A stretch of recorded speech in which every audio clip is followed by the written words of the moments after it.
So I'm a cheater, and I think accountability, I hold in high regard, and I don't think that I'm an exception to that. So I wanted to come to you guys today and kind of talk about when I got caught cheating.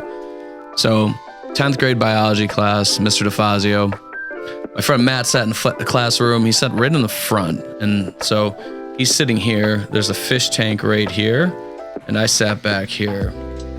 And what we would do is when we had a test, Matt was super, super smart. When it came to biology, the kid was an absolute genius and seemingly didn't have to put much effort into it. And for some reason, like, I wasn't. And as opposed to doing the hard work, I'll just piggyback off Matt, ride his coattails.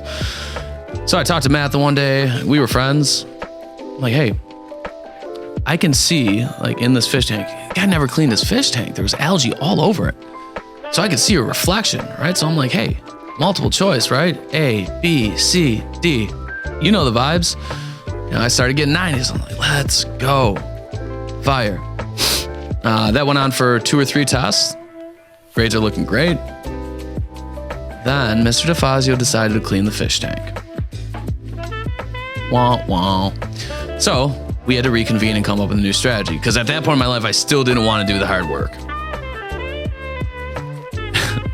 So we did the pencil tap, right? Or the leg thud, right? Or foot thud. And, you know,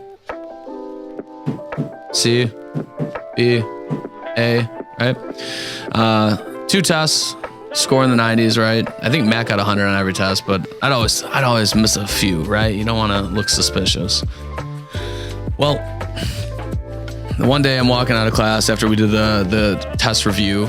Every time we had a test, we'd get our grades back, we'd get the test back, and then we'd go over them, and there'd be an opportunity for Q&A and discuss, you know, what people missed, just in an attempt to make everybody better. So I'm walking out. I think I got a 94. It was either 94 or 98. I can't remember, but not important. Mr. DeFazio, Mike, hey, come here. I want to talk to you. I was like, what's up? He goes, so C, right? C?